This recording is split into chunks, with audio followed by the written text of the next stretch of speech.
Welcome everyone, James here, and in today's video I wanted to answer that age-old question, which is why does my fish tank look dirty?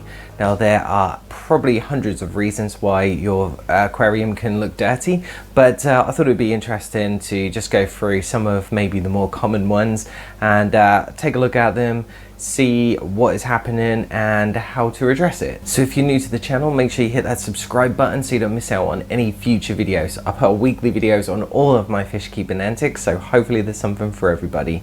Right, let's get to it.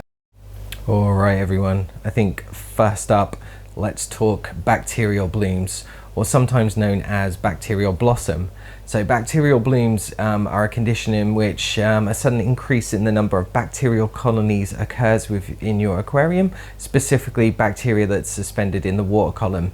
The bacteria grows so rapidly that collectively they become visible to the naked eye, causing the water to become cloudy or milky in appearance. I think that it's important to know that if this is happening, generally this is if you are starting an aquarium. This could be going through the nitrogen cycle, so sometimes it can cause bacterial blooms.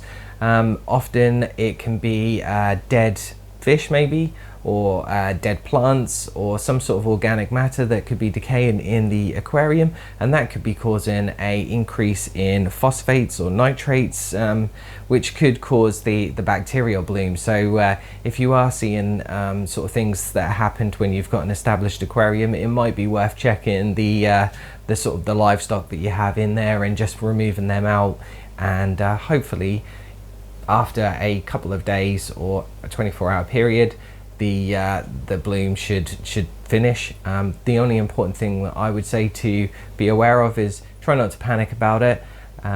Most of the time it will resolve itself naturally, but you just need to keep an eye on those water parameters, obviously for the well-being of the fish.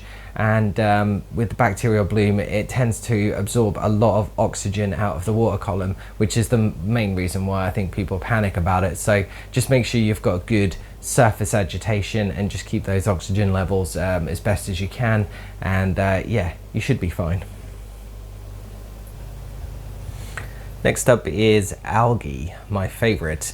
There's a lot of misconceptions about algae and the reasons why they are bad in the aquarium, and sometimes that can be the reason why people think that their tanks look dirty, because sometimes algae can appear on the glass, on the rocks, on your substrate, over the plants, and it can just give a general off-put kind of look.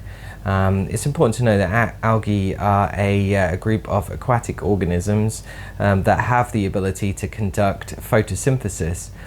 Certain algae are familiar to most people, for instance seaweeds such as kelp or phytoplankton, pond scum, or the algal blooms in lakes. So like I said, it's a very natural thing that's actually happening in the aquarium, contrary to, again, people's beliefs about it being a bad thing.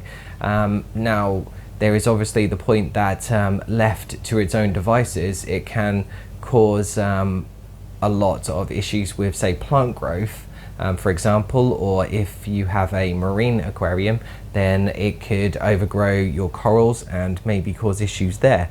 But like I said, it's important to know that it actually does have its benefits. Algae is found in nature, and it's a great place for animals, it's specifically fry and, say, shrimplets or shrimps to graze or hide within.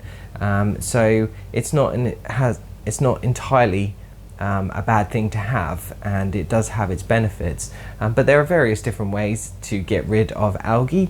If it's on the glass, maybe use a glass scraper or a credit card, or a blade, a razor blade, or something like that.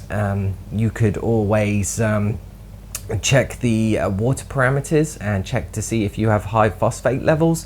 If you do, then maybe it's worth checking something, say for example your tap water, and seeing if you have high phosphate levels there. Are you overfeeding your fish? That can also cause an increase in phosphates, which contributes to more algae growth. But you could also focus on the most important thing, which is trying to find the balance in the aquarium. So specifically, if you've got a planted aquarium, plants will generally, after a while, outcompete algae. So you don't need to worry about it too much. As long as you're inserting enough fertilizers to combat the amount of light that you're pushing into the aquarium, then eventually the algae will die off and the plants will uptake all the excess nutrients in the water column. So it's just keeping an eye on those levels and tweaking it as you go. CO2 obviously has a big impact on it if you're injecting that, so you could potentially increase the amount of CO2 that's been put in if you feel like the plants aren't sort of catching up enough. But with CO2, it's obviously just mindful to be very careful on how you are doing that. But yeah, generally there is a lot of different ways to remove it. You could do regular water changes as well. So yeah, but for the most part, it's not a big thing to worry about. But again, it all goes down to personal perspectives and yeah, what you want to see in your aquariums. Next up is very similar to algae, which is green water. So if you get in the aquarium looking completely green to the point where you can't see your fishes, this is again very similar to sort of algae, but to probably a more extreme extent.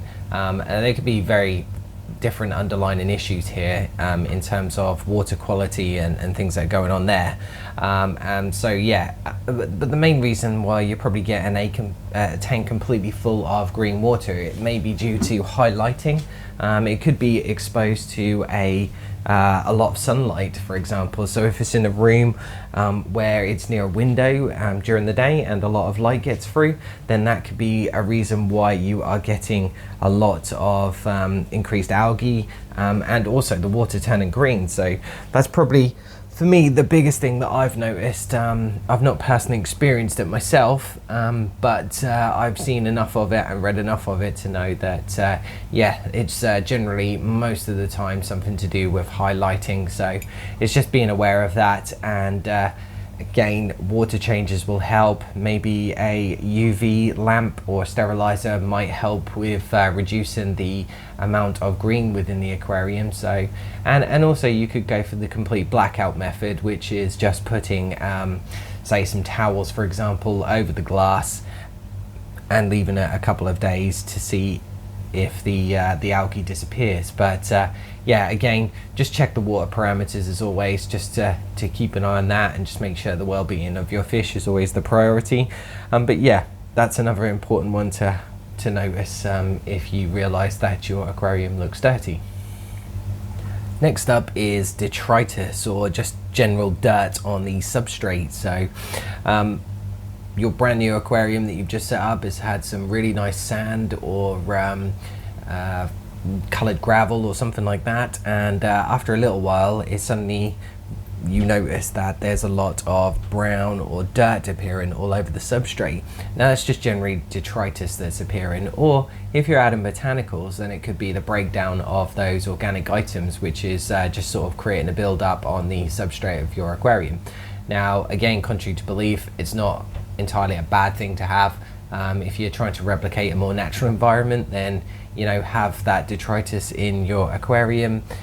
Keep it, it looks very natural, but some people again don't like that look, and if you're going for the more clean and pristine kind of way, then you could use a gravel vac or something very similar to suck out that detritus. It all goes down to husbandry, maintenance, and just sort of the overall care of your aquarium. But again, just because you've left it there doesn't mean that you don't care, and it depends on the type of tank that you're looking to create or environment that you're looking to replicate. And lastly, I think it comes down to my favorite, which is the orange or brown tinted color look to your aquarium.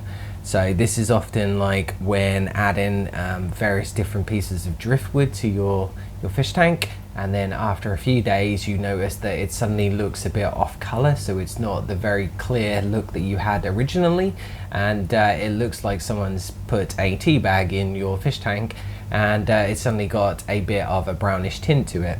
Now again, this goes back to personal perspectives, but for the most part all that is tannins, which is just substances that have been leached from the, say, driftwood or leaves or seed pods or whatever you're putting into your aquarium, and it's just those substances being leaked into the tank, and that's what's creating the brown tinted color. Now again, this goes back to perspective, but if that is the environment that you're going for, then that is perfect, because tannins are widely seen in natural habitats for most fish, so it tends to create a more natural environment for them. So it has a lot of benefits in terms of the fish or shrimp's well-being, and can cause them to relax more because the water is more cloudy, so line of sight is a little bit more effective there, and it just sort of helps create that nice natural habitat. But again, like I said, some people don't like the look and just want the wood in the aquarium or the leaves, but without the sort of the off color, and there is various different ways to get rid of them. One is you can boil all of your items prior to putting them in the aquarium, leave them for a little while, maybe boil them again, keep rinse and repeat until the tannins have eventually disappeared from the products that you're putting in. Another way that you could get rid of it is to use something like carbon. So get some carbon, put it in a filter floss bag, and yeah, stick that into your aquarium, and then after a few days that should disappear too. You could do regular water changes just to get rid of the brown color, but again, it all goes back to what you want from it, but it's not nothing to panic about. It's actually a good thing for your aquarium, and yeah, something that's worth looking into if you haven't already. So that's it. That's just a few of the different things that might be going wrong in your aquariums or might be going right.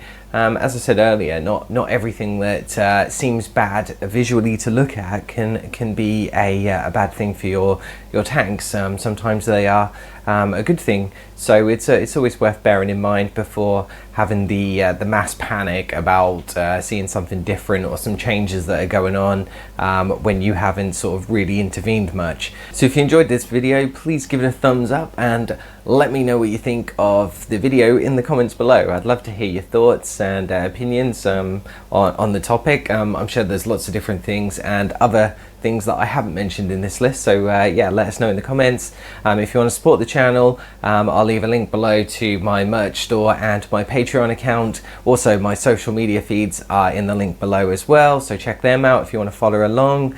And until next time, you stay safe.